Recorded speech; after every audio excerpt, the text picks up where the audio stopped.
അത് ഏതാ കേസ്? ഏതാ കേസ്? മുഹമ്മദ് റിയാസിന്റെ വീട് വളഞ്ഞിട്ടുള്ളതിന്റെ കേസ് ഏതാ? അല്ല, കേസ് ഏതാന്ന് പറ. എന്റെ പ്രതിശ്രുത ഭാര്യാപിതാവിന് വേണ്ടി ഏതെങ്കിലും മാധ്യമ സ്ഥാപനം തല്ലിത്തകർത്തു എന്ന കേസിലാണോ എന്റെ വീട് വളഞ്ഞത്? ആണോ? എന്റെ ഭാവി ഭാര്യയുടെ പിതാവിന് വേണ്ടി ഏതെങ്കിലും മാധ്യമപ്രവർത്തകന്റെ കൈ തല്ലിയടിച്ചു എന്നതിന്റെ പേരിലാണോ എന്റെ വീട് വളഞ്ഞത്? എന്റെ വീട് വളഞ്ഞത് സമരം ചെയ്തതിന്റെ പേരില, അല്ലേ?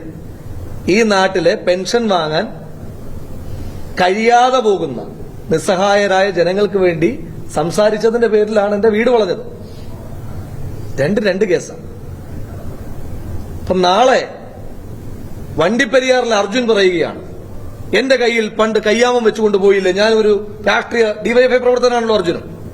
വണ്ടിപ്പെരിയാറിലെ ആ കുഞ്ഞു പെൺകുട്ടിയെ മാനഭംഗപ്പെടുത്തിയ, പീഡിപ്പിച്ച അർജുൻ ഡിവൈഎഫ്ഐ പ്രവർത്തകനാണ്, നേതാവാണ്. അവൻ പറയുകയാണ് അന്ന് തന്നെ പെലങ്ക് വെച്ചുകൊണ്ടാണ് പോയത് എന്ന് പറയുന്ന നാളുകളെ രാഷ്ട്രീയ സമരം ചെയ്ത് പെലങ്ക് വെച്ചുകൊണ്ട് പോകുന്ന രാഷ്ട്രീയ പ്രവർത്തകരെ ലെജിറ്റിമേറ്റ് ചെയ്യാൻ വേണ്ടിയിട്ടാണോ? അല്ല. നമ്മൾ കേസ് കൂടി പറയണം.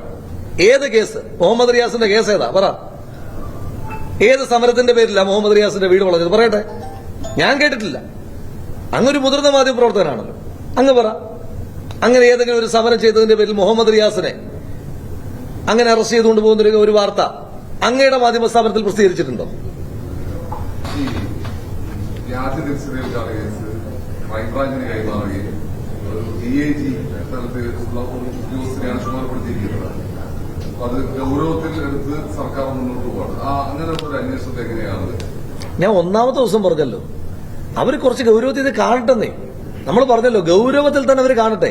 ഇനി ക്രൈംബ്രാഞ്ച് അല്ല, അവര് കഴിയുമെങ്കിൽ നമ്മുടെ അന്താരാഷ്ട്ര തലത്തിൽ പ്രവർത്തിക്കുന്ന ഏതെങ്കിലും ഏജൻസി, ഞാൻ ഒന്നിന്റെ പേര് പറയുന്നില്ല, ഏതെങ്കിലും ഏജൻസിയെ കൊണ്ടുവരാമോ? കൊണ്ടുവരട്ടെന്നേ.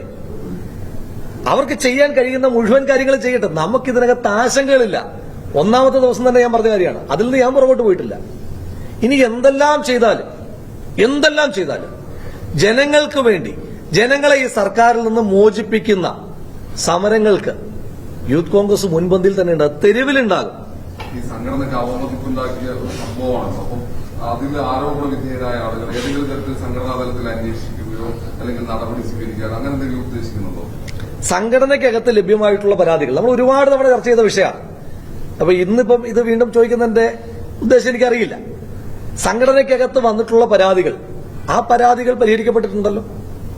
സംഘടനയ്ക്ക് പുറത്തേക്ക് പോയിട്ടുള്ള പരാതികളുണ്ടോ? ആ പരാതികളോട് സംഘടനയ്ക്ക് പോസിറ്റീവായിട്ടുള്ള നിലപാടാണ്.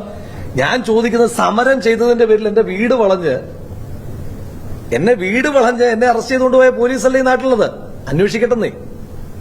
അതിനേക്കാൾ ഊർജ്ജസ്വലത അവർക്ക് എന്തായാലും ഇതിനകത്ത് കാണുമല്ലോ. ഈ നാട്ടിലെ യൂത്ത് കോൺഗ്രസ്സുകാരനെ ആരെങ്കിലും കിട്ടുമോ എന്ന് നോക്കാനായിട്ടുള്ളൊരു വേട്ട നടത്താമല്ലോ. നടത്തട്ടെ. സർക്കാർ ഇപ്പോൾ ഈ വേട്ട നടത്തിയിട്ട് നമ്മൾ പേടിച്ചിട്ടില്ല. സമരത്തിന്റെ പേരിൽ വേട്ടയാടിയിട്ട് നമ്മൾ പേടിച്ചിട്ടില്ല. അപ്പോഴാണോ പിന്നെ വേറെ ഏതെങ്കിലും കേസുമായിട്ട് വന്നത്? വരട്ടെന്നേ. നമുക്കതിനകത്ത് ആശങ്കകളില്ല. DIG അല്ല, വിജയൻ നേരിട്ട് അന്വേഷിക്കട്ടെന്നേ. എന്തിനാ DIG ആക്കുന്നത്? വിജയനും ശശിയും കൂടെ രാവിലെ യൂണിഫോം ഇട്ട് ഇറങ്ങട്ടെ.